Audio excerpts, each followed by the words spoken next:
오늘은 다섯 번째 주님의 질문 좀 보도록 하겠습니다. 지금 계속 질문을 보고 있는데 질문이 참 중요합니다. 예수님께서 하시는 질문에는 뭔가 다 뜻이 있기 때문에 이 질문 우리가 잘 보려고 지금 질문을 보고 있습니다.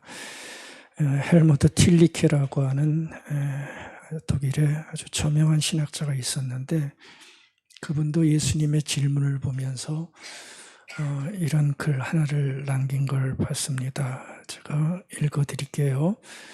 주님의 질문은, 그렇죠? 주님의 질문은 언제나 우리 영혼의 가장 깊은 곳을 흔든다. 주님은 우리가 피하고 싶은 진실을 바로 그 질문을 통해 마주보게 하신다. 이런 글을 쓴 적이 있습니다. 그러니까 이분도 주님의 질문을 굉장히 의미 있게 파악하고 있는 것을 알 수가 있죠. 이분은 주님께서 질문을 하시는 이유를 이렇게 보고 있는 겁니다. 진실을 마주보게 하려고, 주님께서 질문을 우리에게 던지신 걸로 파악을 하고 있어요. 특별히 피하고 싶은 진실, 우리가 사실인데 좀 피하고 싶어하는 그런 마음들이 있는데 특별히 그런 피하고자 하는 진실을 질문을 통해 다시금 마주하게 해서 우리를 흔들어 새로운 삶을 살게 하시려고 자꾸 질문을 하셨다, 이렇게 얘기를 하고 있습니다. 제가 이번에 예수님의 질문을 조금 공부하면서 책을 좀 찾아봤는데 연구된 게 거의 없더라고요. 딱 한 권 발견했습니다. 제가 발견한 것 중에서는 지저스 에스크드라고 하는 영국의 신학자가 쓴 책 딱 한 권 정도.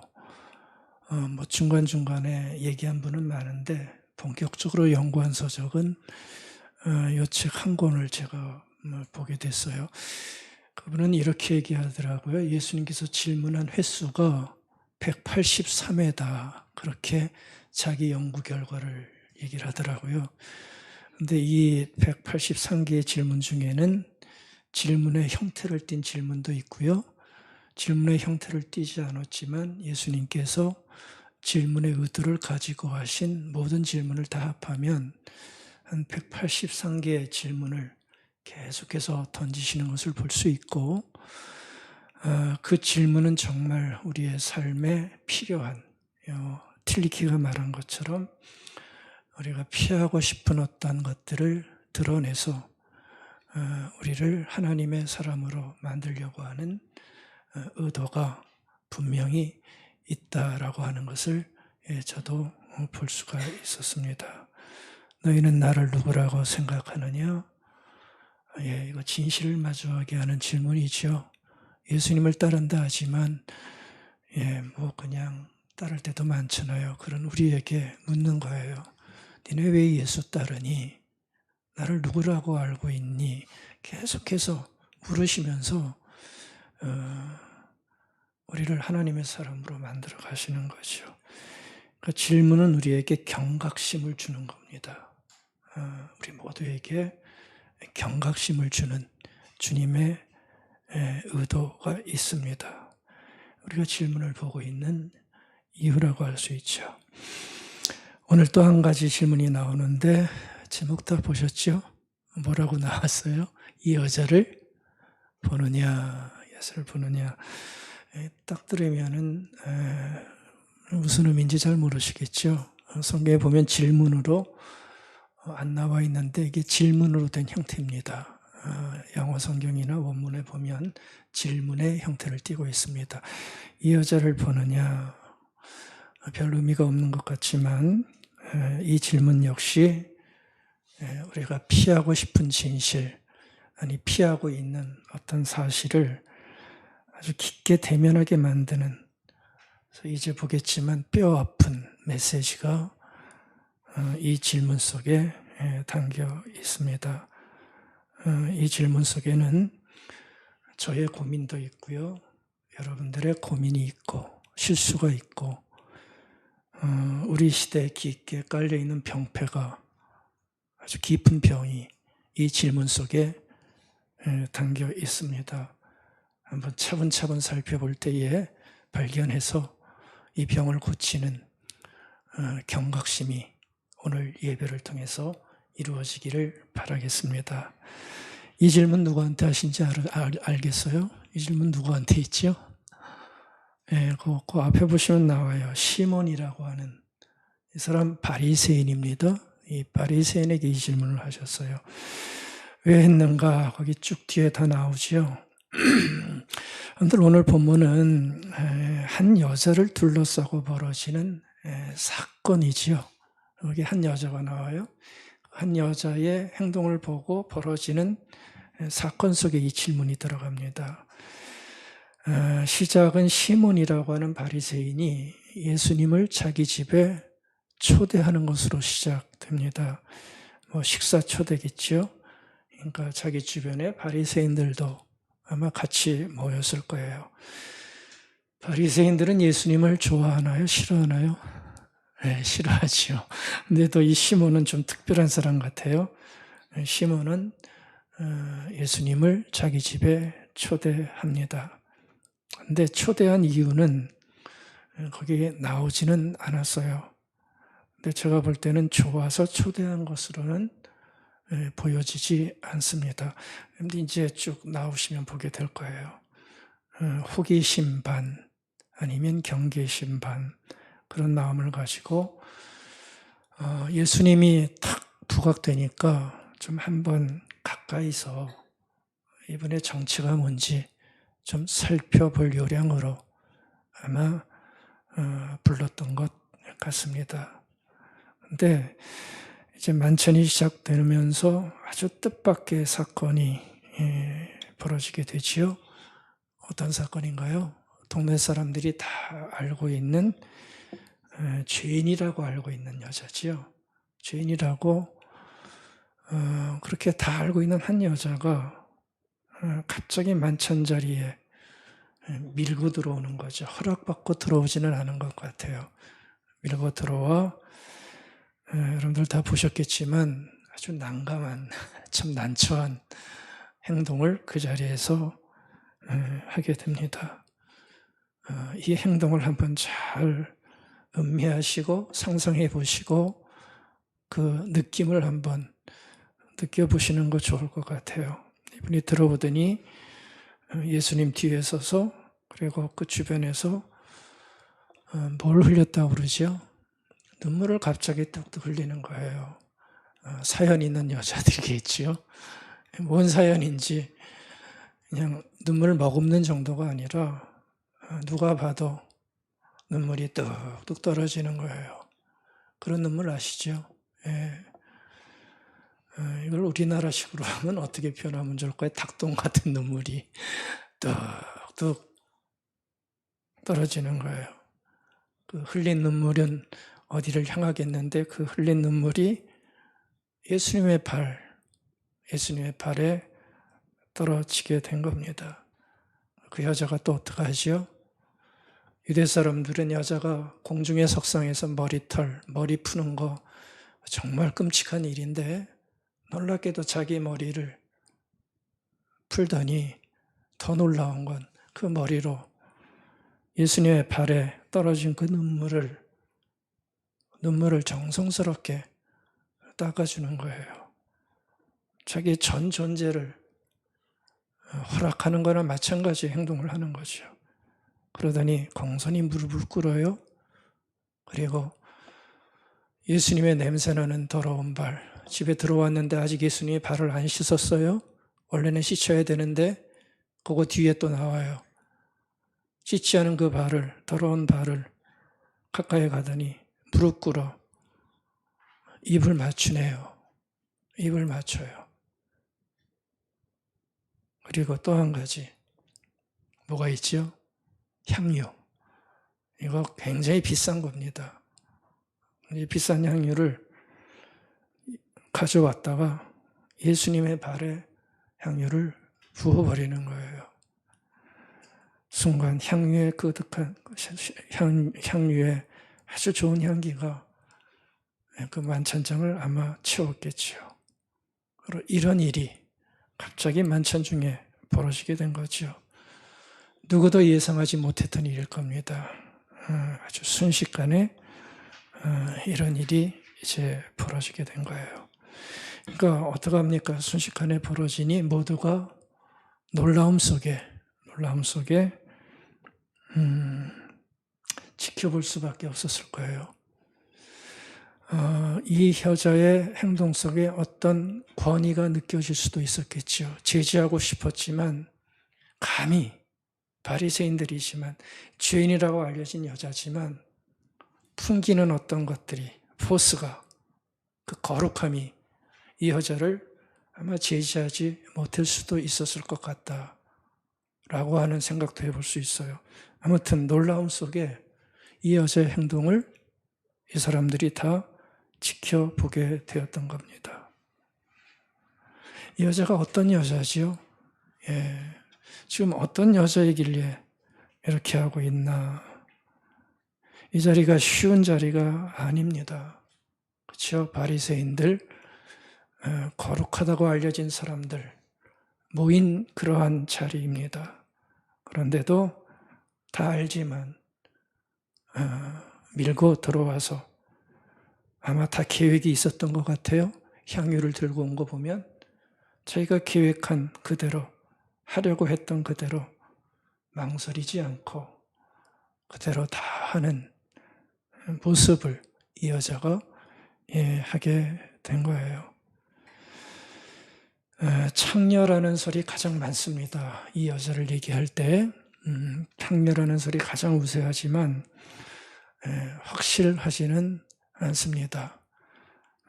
근데 분명한 것은 이 여자의 과거가 좋지 않았다는 거, 그러니까 왕년이 그렇게 좋지 않았던 건 확실한 것 같아요. 그래서 다 알고 있어요. 죄인으로 낙인 찍힌 여자. 그런 여자였어요. 근데 그런 여자가 그렇게 거룩한 격식 있는 사람들의 모임에 허락도 받지 않고 들어와서 소동 아닌 소동을 일으키고 있는 거죠. 이 여자의 입장에서는 뭔가 간절함이 있었던 것이고 그렇게 하지 않을 수밖에 없는 마음에 뭔가 있었던 것 같습니다. 여하튼 바로 이 여자의 행동을 그 자리에 참석한 모든 사람이 한 사람도 빠지지 않고 어떻게 했겠어요? 보게 됐겠죠. 그렇죠? 여자를 봤다고요. 다 봤어요. 거룩한 바리새인들도 봤고 예수님도 봤고 잔치의 호스트인 시몬도 더 열심히 봤고 그러니까 똑같은 장소예요. 그리고 똑같은 여자가 똑같이 행동한 것을 다 같이 보게 된 겁니다. 여기서 여러분들이 꼭 보셔야 할 게 있습니다. 그건 다른 게 아니고요. 그렇게 다 똑같은 환경 속에서 똑같은 행동을 봤어요. 근데 보는 시선이, 보는 눈이 어떤가 한번 보세요. 똑같은 여자의 똑같은 행동을 봤는데 보는 시선이 같았어요? 틀렸어요? 틀렸단 말이에요. 이 본문에서는 그걸 볼 수 있어야 됩니다. 보는 시선이 갈려요. 같은 걸 봤지만 다르게 보더라고요. 이 의미를 꼭 기억하십시오. 같은 걸 봤지만 다르게 봤어요. 그러니까 시선의 대립, 시선의 충돌이 이 본문에서 일어나고 있습니다. 얼마나 중요한 모습인지 모르겠어요. 긍정의 시선과 부정의 시선이 어떻게 되고 있어요? 지금 부딪히고 있어요. 그렇죠? 좋게 보는 시선과 혐오스럽게 아주 안 좋게 보는 시선이 충돌하고 있잖아요. 긍정의 시선은 누구의 시선이죠? 예수님의 시선이에요. 부정의 시선은 누구의 시선입니까? 바리새인들과 시몬의 시선이라고요. 이 시선이 지금 충돌하고 있어요. 예수님 이 여자의 속 깊은 것을 봤어요. 그리고 따뜻하게 그 여자의 행동을 바라보고 있어요. 감사하게 보고 있어요. 근데 시몬은 어떻게 보고 있나요? 이제 볼 겁니다. 아주 혐오스럽게, 그리고 아주 차갑게 여자의 그 행동을 보고 있어요. 같은 행동인데 보는 시선이 그렇죠? 갈려지고 있죠. 우리의 모습 속에 있는 그 모습을 우리는 여기서 발견할 수가 있습니다. 시몬은 이 여자의 행동을 보고 속으로 생각합니다. 겉으로는 아무 티를 안 낸 것 같아요. 이게 참 난감한 거죠. 우리가 살아갈 때 겉으로는 티가 안 내. 근데 속으로는 다른 생각할 수 있었잖아요. 바로 이 시몬이 그렇게 하는 거예요. 그게 39절에 나오죠. 한번 보시겠어요? 예수를 청한 바리새인이 그것을 보고, 그게 뭐예요? 이 여자가 행동했던 그 행동들이죠. 눈물 뚝뚝 흘리고 예수의 발 닦아주고 막 이랬던 거, 그걸 보고 마음에 이르되, 겉으로는 뭐라 그러지 않아요. 그렇죠? 겉으로는 그냥 허허 그럴 수도 있어요. 근데 마음에 이르되, 이 사람이 만일 선지자라면 예수님이겠죠? 자기를 만지는 이 여자가 누구며 어떠한 자, 곧 죄인인 줄을 알았으리라. 근데 예수는 이 여자를 어떻게 해요? 받아주고 있잖아요. 그러니까 죄인인 줄 알았다는 거예요? 몰랐다는 거예요? 몰랐다는 거죠.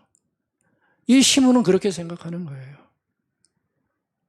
무슨 얘기냐면 지금 시몬은 이 여자의 행동을 보고 속이 뒤틀려 버린 거예요. 겉으로는 뭐라 하지 않지만 어떻게 저 죄인인 여자가 여기까지 와서 이런 식의 행동을 하는가. 더구나 예수에게. 근데 예수는 그 여자의 행동을 어떻게 해요? 다 받아주고 있단 말이에요. 그러니까 시몬은 그 여자를 보고 예수를 보면서 지금 싸잡아서 비판하고 판단하는 거라고요. 아, 이제 내가 당신의 정체를 알겠다. 시몬이 예수를 집에 초대한 이유가 바로 여기에 있었던 거예요. 경계심반, 호심반으로 초대해서 예수가 누구인지를 좀 알아보고 싶었는데 드디어 알게 된 거죠. 여자를 제지하지 않는 예수, 당신도 똑같다. 이제 알겠다. 예수, 당신은 선지자가 아니다. 답을 내버린 거예요. 판단해버린 거예요. 근데 예수님은 독심술이 있으세요. 딱 얼굴을 보니까 벌써 다 씌어 있는 걸 간파하시죠. 시몬의 생각을 읽으신 주님이 한마디를 하십니다. 그게 주님은 참 마음이 좋으세요. 그냥 대놓고 하지 않고 비유로 쓱 던지시죠. 그 비유가 뭡니까? 50억 빚진 사람이 있고 5억 빚진 사람이 있다. 너무 빚이 커서 못 갚았는데 둘 다 갚을 수 없어.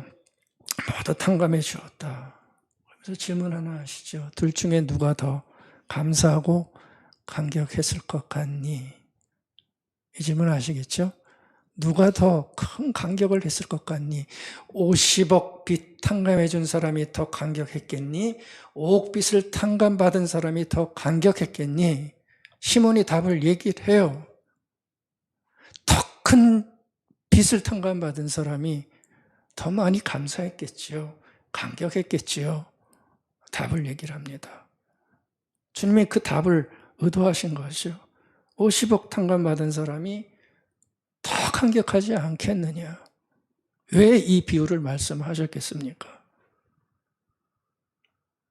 그리고 나서 나온 질문이 뭔지 아세요? 바로 저 질문이에요. 이 여자를 보느냐? Do you see this woman? 이 여자를 보느냐? 무슨 질문입니까? 너 이 여자를 지금 계속 봤는데, 네 판단으로 봤는데 네가 정말 이 여자를 제대로 봤다고 생각하느냐? 한번 살펴봐라. 너 여자에 뭘 봤냐? 네가 본 건 여자애 뭐냐? 너 정말 여자를 본 게 맞느냐? 너 그 여자 어떻게 봤어? 뭘 본 거야? 그 질문 하시는 거라고요. 제대로 봤다면 너 그런 눈으로 보면 안 되지. 그렇죠? 비유가 그 뜻 아닙니까? 그런 눈으로 보면 안 되지. 너 그 여자가 어떻게 했는지 한번 생각해 볼래? 그러면서 시몬과 여자를 대비시키죠. 44절부터 46절까지. 뭐라고 얘기합니까? 너는 시몬 너는 내가 내 집에 들어갈 때 당연히 손님들에게 씻어야 할 물을 줘야 되는데 씻을 물도 줬니 안 줬니? 안 줬거든요. 초대는 했지만 뭔가 꺼리는 게 있었기 때문에 환영한 건 아니란 말이에요. 너는 내가 네 집에 초대받아 왔는데도 발 씻을 물을 줬니 안 줬니? 주님 예리하시잖아요. 너는 내가 네 집에 왔는데 환영의 입맞춤 너 했니? 환영의 입맞춤 한번 해줬니? 그 흔하디 흔한 감람류 하나 네가 나한테 부어주지 않았잖아. 근데 이 여자 한번 봐라. 이 여자는 어떻게 했니? 너희가 그토록 경멸하고 무시하는 죄인이지만 눈물로 내 발을 적셨고 머리털로 자신의 온 존재를 표현하면서 내 발을 닦아주지 않았니? 너는 물도 주지 않았지만 이 여자는 더러운 발을 무릎 꿇어 입맞춰 주지 않았니? 귀하고 비싼 향유 아깝다 하지 않고 자기의 노후를 대비한 향유일 수도 있을 텐데 그 향유를 내 발에 부어주었다. 대비를 시키는 거예요. 너 도대체 여자에 뭘 본 거니? 뭘 봤길래 그렇게 차갑게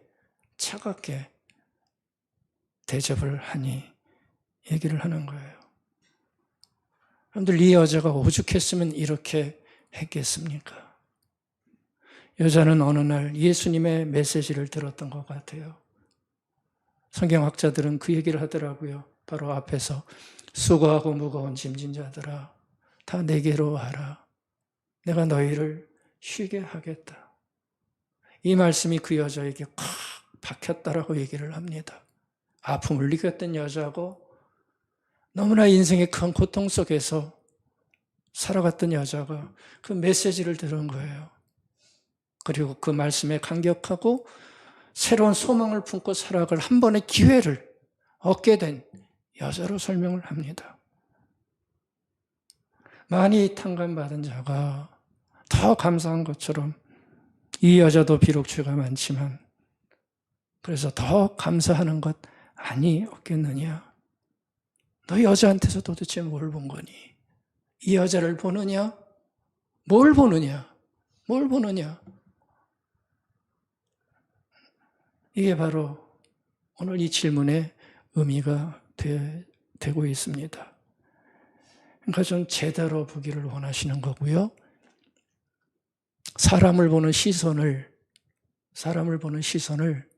한 번 더 살펴보라고 하는 메시지를 주고 있는 거죠. 여러분들 다 같은 모습을 봤습니다. 근데 우리도 마찬가지죠. 다 같은 모습을 봅니다. 근데 굉장히 다른 평가가 나올 수 있거든요. 같은 모습을 보는데 왜 이렇게 다를까? 시선이 틀려서 그런 거죠. 보는 눈이 틀려서 이렇게 다르게 나타나는 것입니다.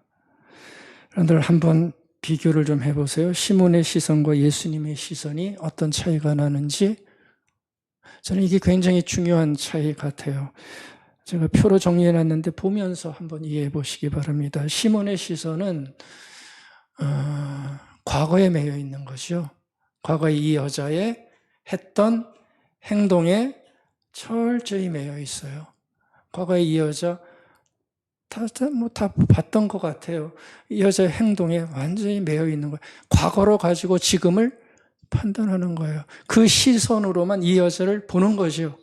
과거의 시선에 매여 있어요. 그렇기 때문에 그 여자가 지은 죄에 대한 정죄감으로 그 여자를 바라보고 있어요. 저건 벌받아야 돼. 죄인이야. 정죄의 시선을 거두지 못하는 거죠. 사람들의 평판 속에서만 판단하는 거예요. 겉모습만 보고 판단하고요. 여인이 가진 절박함은 하나도 보지 못하고, 여인의 아픔은 보지 못하고, 편견과 고정관념으로 꽉 잡혀서 그 시선으로만 사람을 바라보고 있는 거죠. 죄인입니다. 그러니까 가까이 하면 안 돼. 멀리서 거룩한 사람들이니까.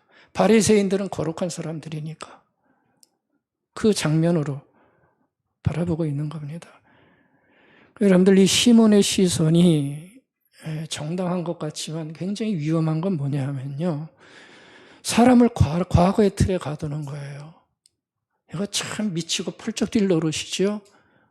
당하는 사람 입장에서는 사람을 과거의 어떤 한 행동으로만 가두어 버리는 거예요. 10년이 지나도 20년이 지나도 과거의 틀에 묶어버리는 거죠. 그러니까 얼마나 위험한 행동입니까? 사람의 가능성, 변화의 가능성을 믿지 않는 거예요.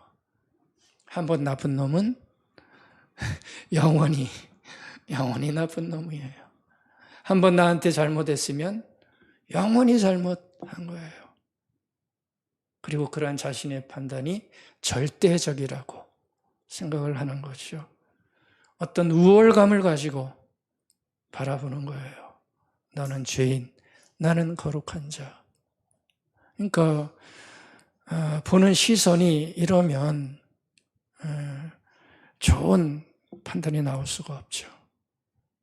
율법을 지켜서 거룩하게 살려는 것은 우리가 좋게 볼 수 있지만, 근데 참 안타까운 것은 그 율법 때문에 사랑이 식었고요. 사랑을 잃어버린 거나 마찬가지예요. 무엇이 더 큰지 알아야 되는데, 여러분들, 사랑의 시선을 잃어버리면 어떻게 되는지 아세요? 우리의 감정이 굉장히 차가워져요. 절대 따뜻해지지 않거든요. 사랑의 시선이 조금이라도 없어지면 굉장히 차가워지고요. 또 뭐라 그럴까요? 비난이 굉장히 많아지죠. 거부하게 되고 거만하게 돼요. 그 감정의 시선도 제가 표로 갖고 왔어요. 한번 같이 비교해 보세요. 근데 여자를 보는 주님의 시선을 보면, 그렇죠? 반대지요. 냉정하지 않아요. 차갑지 않아요. 그 여자의 과거를 알고 있음에도 불구하고 주님은 어떻게 보나요? 따뜻하게 봐요.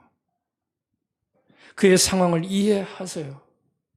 그리고 과거에 그랬지만 현재를 보면서 포용하시죠. 포용하는 거예요. 안아주세요. 자비의 마음으로 받아주세요.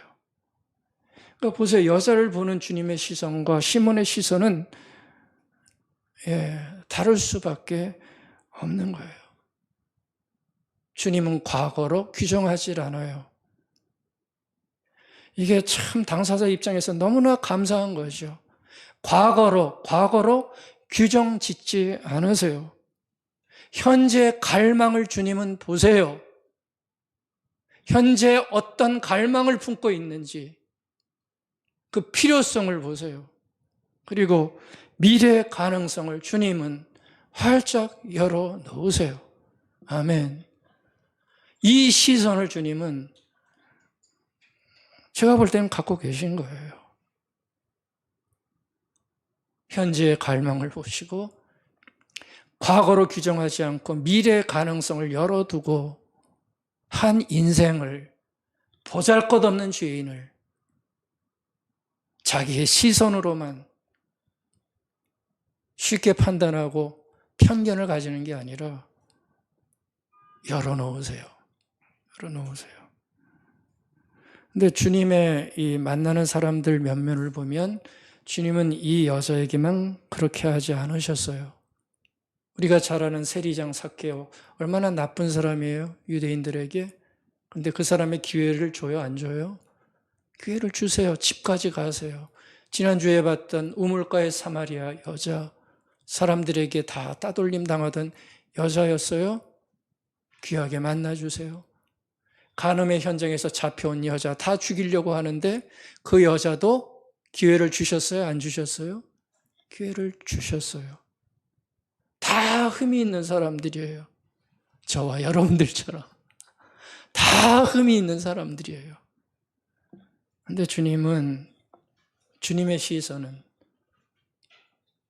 그렇죠? 변화의 가능성을 닫지 않고 열어놓고 한 인생을, 한 사람을 보기 시작하는 거죠. 참 도전이 되는 주님의 시선입니다. 그래서 칼 바르트라고는 신학자는 예수님의 시선에 대해서 이런 얘기를 한 적이 있어요. 예수님의 시선은 언제나 창조적이다. 창조적이라는 말이 뭐죠? 뭔가를 만들어낸다는 거죠. 그러니까 예수님의 시선은, 그 시선이 너무 따뜻하고 귀해서 미래에 대해 열려있기에 뭔가를 만들어낸다는 거예요. 죽은 자들에게서도. 그분은 사람을 있는 그대로 보시되, 이것도 중요합니다. 있는 그대로 봐야 되지만 동시에 그가 될 수 있는 모습도, 아멘, 함께 보신다. 이런 시선을 가지면 얼마나 좋을까요? 그러면 창조가 일어난다는 거예요. 창조가 일어난다는 거예요. 우리는 다 죽여버리죠. 네, 알량한 시선 가지고. 그러니까 죽어요. 될 수 있는 모습도 함께 보신다. 여러분들, 여자를 보는 주님의 시선에는 한번 좀 우리 똑똑히 다시 보십시다. 용서가 있어요, 없어요? 네, 용서가 있죠. 그렇죠? 용서하지 않으면 그거 다 죄인이라 그러는데 그거 어떻게 그렇게 다 허락하세요? 용서가 있어요. 그리고 측은함도 있어요. 얼마나 마음고생이 심했을까? 얼마나 그게 심했으면 그거를 치워받고 와서 이렇게까지 하는가? 이해도 있었고요. 받아주세요. 포용이 있었어요. 겉모습만 보지 않고 그의 속의 내면을 주님은 깊게 보세요. 남들은 다 겉모습만 보고 판단하지만 주님은 더 깊게 들어가 그의 속의 아픔을 보세요. 그리고 그의 회개를 기꺼이 받아주세요. 죄인이라 거리를 두지 않고 어이 가까이 오지 마 그러면서 물러가지 않고 관계하세요. 이게 주님의 시선이 만들어낸 아름다운 모습입니다. 자, 대립하는 두 개의 시선을 봤습니다. 여러분들, 우리는 어떤 시선을 가져야 되겠습니까? 여러분들 어떤 시선을 갖고 싶으십니까? 말 하나만 한 질문 또 하지요. 예, 당연히 주님의 시선이 필요하고요. 주님의 시선이 우리에게 귀한 시선입니다. 될 수만 있다면 우리 다 주님의 시선 가지십시다. 이런 걸 지금 우리에게 주님은 그 간단한 질문을 통해서 도전하세요. 근데 이게 쉽지는 않지요. 주님의 시선 갖는다는 게 쉽지는 않아요. 우리가 그동안 쌓아온 건, 익힌 기술은 전부 시몬의 시선이에요. 예수님의 시선이 아니에요. 우리는 그동안 다 시몬의 시선으로 연단된 사람들이에요. 아니, 그래야만 살 수 있는 세상에 살 수 있기에 우리는 다 이 시몬의 시선에 다 민감하게 특화된 그런 사람들입니다. 많은 것은 시몬의 시선이지 주님의 시선이라고 할 수가 없어요. 교회도 그렇고요. 우리 신앙인들도 사회는 더할 것 없죠. 대세는 시몬의 시선입니다. 온통 다 시몬의 시선이에요. 과거와 편견과 우월감과 거리감과 자기의 주장과 배제와 다 시몬의 시선이에요. 세상을 움직인다고 자부하는 정치인들의 시선, 뭘 것 같으세요? 어떤 시선을 가지고 정치할까요? 전쟁을 일으키는 사람들의 시선은 어떤 시선일까요? 자기 우월감 속에서 적도와 패스를 일삼는 이념주의자들의 시선들, 거기에는 주님의 시선이 들어가기가 참 어렵다는 거 절감할 수밖에 없습니다. 여러분들, 왜 시몬의 시선이 이렇게 많을 것 같으세요? 어렵게 생각하지 마세요. 편해요, 그게. 훨씬 더 안전하고요. 훨씬 더 유리해요, 살아가는데. 안 그런가요? 시몬의 시선 같지 않으면 살아가기가 힘들어요. 그래서 거기에다 특화되어 있어요. 배제하고 우리 편끼리 모이고, 그렇죠? 과거로 딱 봐야 손해보지 않아요. 그게 시몬의 시선이 훨씬 더 유리하기 때문에 그런 거예요. 근데 주님의 시선은, 여러분들 한번 생각해 보세요. 말이 좋지.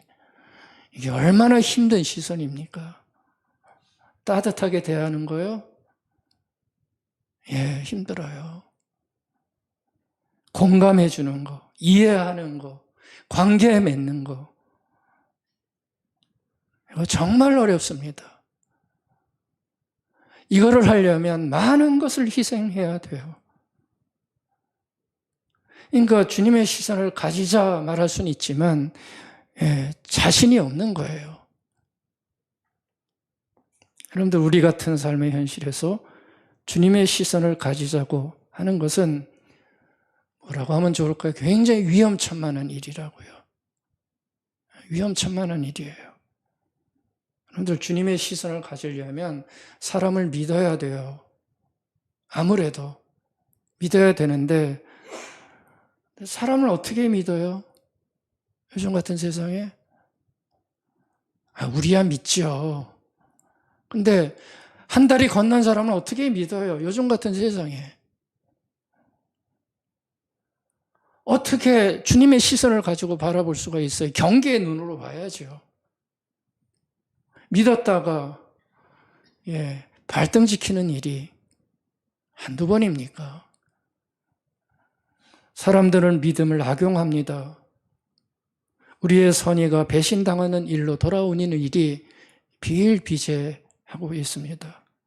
양보하고 포용하는 듯하면 치고 들어와서 속된 말로 헤쳐먹어버리죠. 그렇죠? 만만하니까 치고 들어와요. 악용한단 말이에요. 그러니까 보세요. 단호하고 냉정한 게 훨씬 유리하고 안전하잖아요. 여태까지 우리가 살아온 삶의 방식이라고요, 이게. 근데 우리도 거기에 이제 휩쓸려 가는 모습이 있어요. 그래서 예수님의 시선을 가지자. 제가 말씀드리지만 정말 쉽게 할 수 있는 말은 아니라는 거 우리가 다 알고 있습니다. 근데요, 그렇다고 이걸 또 포기해야 되느냐? 딜레마죠. 포기해서는 또 안 될 것 같잖아요. 그렇죠? 그래도 우리가 명색이 예수님을 따라가는 사람인데 이게 또 포기해서는 안 될 것 같아요. 여러분들, 시몬의 시선이 아무리 사회를 지배한다 해도 비록 약하고 보잘것없는 그리스도인들이라도 주님의 시선 쪽으로 가야 되는 것은 그래도 애써야 되지 않을까. 자꾸 애써야 되지 않을까. 고쳐나가야 되지 않을까 생각해 보게 됩니다. 다 겉만 보고 과거만 보고 판단하고 그러지만 우리는 속도 좀 보고요. 조금 더 따뜻해 보고 편견에 사로잡히지 않는 은혜의 시선, 바로 그 시선이 우리에게 요청되어집니다. 은혜의 시선이라는 말 여러분들 꼭 기억해 두시기 바랍니다. 여러분들, 우리는 다 은혜의 시선이 필요한 사람들입니다. 왜냐하면 이 죄인처럼, 이 죄인 여자처럼 은혜 아니고서는 우리가 일어날 수가 없잖아요. 너나 나나 다 죄인이에요. 네, 다 죄인이에요. 우리가 판단 잘하고 내 마음에 안 맞으면 속으로 비난하기 잘하지만 바로 그 모습이 내 모습이라는 거 우리가 다 알고 있습니다. 그러니까 제 얼굴에 침 뱉을 때가 너무나 많은 거죠. 그렇죠? 어쩜 그렇게 제 얼굴에 침을 뱉는지 모르겠어요. 남 비난하는 거 보면 똑같은 모습이거든요. 지 모습이에요. 그러니까 다 은혜가 필요한 연약한 자의 모습을 가지고 있습니다. 그래서 바울이 그런 고백 아주 의미심장하게 했죠. 디모데전서 1장 15절 죄인 중에 내가 우두머리다. 최고의 죄인이 나다. 바울이 그런 얘기를 한 적이 있어요. 이건 바울이 가진 자기 인식입니다. 내가 죄인 중에 최고의 죄인이라고 얘기하는 자기 인식은 뭐가 없으면 살 수 없어요?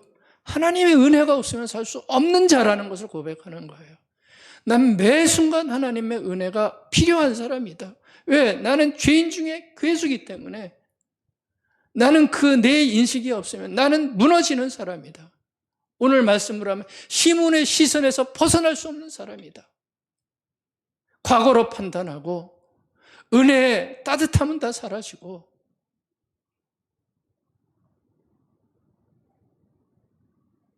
바로 이 시선이, 이 자기 인식이 우리에게 조금씩 더 깊게 뜨겁게 다가올 때 우리는 시몬의 시선이 아닌 예수의 시선으로 한 사람 한 사람을 대할 수 있고 맞이할 수 있게 되는 거예요. 비난이 줄어들고 편견이 줄어들겠지요. 그런 시선이 교회에서부터, 신앙인들의 가정에서부터 생기기 시작할 때 아름다운 회복이 일어나게 되는 것 아니겠습니까?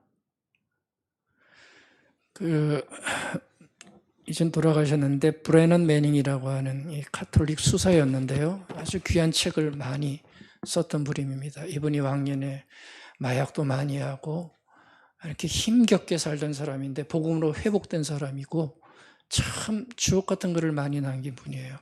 그분이 쓴 복음에 대한 정의 하나가 기막힌 정의가 하나 있어요. 그분은 복음을 불황화 복음이다 이런 식으로 표현을 했습니다. 불황화가 뭐죠? 형편 안 좋아서 막 떠돌아다니는 나쁜 짓도 하고 막 그런 애들이잖아요. 근데 복음은 불황아들을 위한 복음이다. 이런 정의를 내린 적이 있습니다. 자기가 불황아 같은 삶을 살았다는 거죠. 복음이라는 것은 다른 것이 아니고 이 여자 죄인들처럼 그와 같이 사회 속에서 힘들게 살아가며 죄짓고 살아가던 불황아들을 위해 복음이 존재한다. 예수님께서 불황아들을 위해서 계속 일하셨던 것처럼 창녀들, 죄인들, 병자들 그런 이들의 친구가 되었던 것처럼 복음은 불황아들을 위한 복음이다. 우리는 다 하나님 앞에서 불황아들 아니냐. 은혜가 필요한 사람들이고 그 은혜로 하나님 앞에 선 사람들이다. 여러분들 시몬의 시선이 아무리 이 세상의 주된 시선이고 대세라 해도 우리가 가져야 되는 시선은 바로 이 주님의 시선입니다. 왜요? 우리는 은혜로 하나님 앞에 간격적으로 부름받은 사람이기에 그거를 알고 한 사람 한 사람을 대할 때 우리의 시선은 좀 더 따뜻해지고 회복의 시선으로 바라볼 수 있는 모습이 필요할 것 같아요. 어렵습니다. 그러나 포기하지는 말아야 됩니다. 즐거워하는 자들과 함께 즐거워하고 우는 자들과 함께 울라. 아멘. 이 말씀을 우리는 기억했으면 좋겠습니다. 지금은 시선이 주는 아픔이 제가 볼 때는 너무 크게 다가옵니다.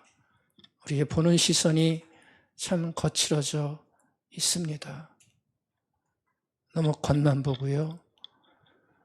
우리 내면의 것을 속 깊게 이해하는 시선이 점점 줄어들고 있습니다. 그죠? 즉각적인 반응만 넘쳐 흐릅니다. 이런 시선을 우리가 다시 한번 살펴보면서 주님께서 오늘 우리에게 물으신 질문, 너 제대로 보고 있니? 바로 이 질문입니다. 여러분들 어떻게 대답하시겠어요?